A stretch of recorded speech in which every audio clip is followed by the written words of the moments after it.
ತನ್ನದೇ ಕಾಲೇಜಿನ ಒಂದು ವಿದ್ಯಾರ್ಥಿನ ಜೊತೆ ಉಪನ್ಯಾಸಕ 2 ವರ್ಷಗಳಿಂದ ವಿದ್ಯಾರ್ಥಿನ ಮೇಲೆ ನಿರಂತರವಾಗಿ ಅತ್ಯಾಚಾರವನ್ನು ಎಸಗಿದ ಒಂದು ಆರೋಪ ಕೇಳಿ ಬರ್ತಾ ಇದೆ. ಆ ಒಂದು ವಿಚಾರ ಈಗ ಬೆಳಕಿಗೆ ಬಂದಿದೆ.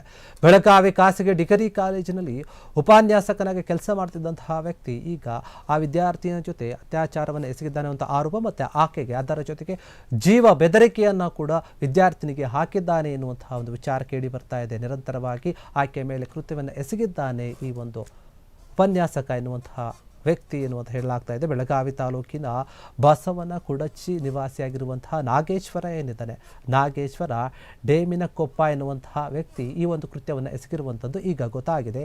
ನಾಗೇಶ್ವರ ಅರ್ಥಶಾಸ್ತ್ರ ಮತ್ತು ಲೆಕ್ಕಶಾಸ್ತ್ರ ವಿಭಾಗದಲ್ಲಿ ಅತಿಥಿ ಉಪನ್ಯಾಸಕನಾಗಿ ಕೆಲಸವನ್ನು ಮಾಡ್ತಾ ಇದ್ದ. ತನ್ನ ಜೊತೆಗೆ ನಿರಂತರವಾಗಿ ಲಿವಿಂಗ್ ರಿಲೇಷನ್ ಅನ್ನು ಇಟ್ಕೊಳ್ಬೇಕು ಅಂತ ಯುವತಿಗೆ ಪೀಡಿಸ್ತಾ ಇದ್ದ. ನಾನು ಕರೆದ ಕಡೆಗೆ ನೀನು ಬರಬೇಕು, ನಿನ್ನ ಮಧ್ಯೆ ಇರುವಂತಹ ಈ ಒಂದು ಸಂಬಂಧವನ್ನು ಯಾರ್ಯಾರಿಗೂ ಕೂಡ ಹೇಳಬಾರ್ದು. ಯಾರ ಮುಂದೆ ಆದರೂ ಹೇಳಿದ್ರೆ, ಒಂದು ವೇಳೆ ನೀನು ಈ ವಿಷಯವನ್ನು ಬಹಿರಂಗಪಡಿಸಿದರೆ ನಿನ್ನನ್ನು ಕೊಲೆ ಮಾಡ್ತೀನಿ ಅಂತ ಬೆದರಿಕೆ ಕೂಡ ಹಾಕಿದ್ದ. ಇನ್ನು ಯುವತಿ ಮೇಲೆ ಈ ರೀತಿಯಾದಂಥ ಒಂದು ಅತ್ಯಾಚಾರ ಎಸಗಿದ್ದಾರೆ ಎನ್ನುವಂಥ ವಿಚಾರವಂತೆ ಬೆಳಗಾವಿಯ ಒಂದು ಗಣೇಶಪುರದಲ್ಲಿ ಈತ ಅದಕ್ಕೋಸ್ಕರನೇ ಬಾಡಿಗೆ ಒಂದು ಮನೆಯನ್ನು ಕೂಡ ಮಾಡಿದ್ದ ಎನ್ನುವಂಥ ವಿಚಾರ ಬೆಳಕಿಗೆ ಬಂದಿದೆ.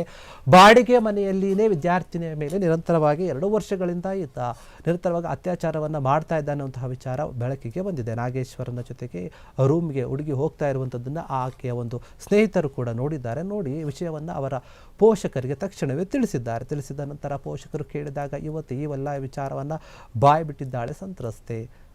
ಇನ್ನು ಇದೇ ವಿಚಾರವಾಗಿ ಹಿಂದೂ ಸಂಘಟನೆಯ ಮುಖಂಡರು ಸಹಕಾರವನ್ನು ಪಡೆದು ಆ ಒಂದು ಪೋಷಕರು ಅತ್ಯಾಚಾರ ಮಾಡಿರುವಂತಹ ಒಂದು ಆರೋಪದಡಿ ದೂರನ್ನು ದಾಖಲಿಸಿದ್ದಾರೆ. ಸಂತ್ರಸ್ತೆಯ ಪೋಷಕರಿಂದ ಉಪನ್ಯಾಸಕನ ವಿರುದ್ಧ ಈ ರೀತಿಯಾದಂತಹ ಒಂದು ದೂರು ದಾಖಲಾಗಿದೆ.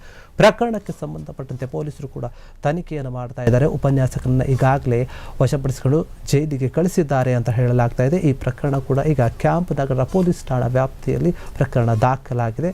ಈಗ ಸದ್ಯಕ್ಕೆ ಉಪನ್ಯಾಸಕ ಜೈಲಲ್ಲಿದ್ದಾನೆ ಅಂತ ಹೇಳಲಾಗ್ತಾ ಇದೆ.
ಕ್ಷಣದ ಸುದ್ದಿಗಳಿಗಾಗಿ ಫ್ರೀಡಂ ಟಿವಿ ಸಬ್ಸ್ಕ್ರೈಬ್ ಮಾಡಿ, ಲೈಕ್ ಮಾಡಿ ಹಾಗೂ ಫಾಲೋ ಮಾಡಿ. ಹೊಸ ಸುದ್ದಿಗಳ ನೋಟಿಫಿಕೇಶನ್ಗಾಗಿ ಬೆಲ್ ಐಕಾನ್ ಮೇಲೆ ಕ್ಲಿಕ್ ಮಾಡಿ.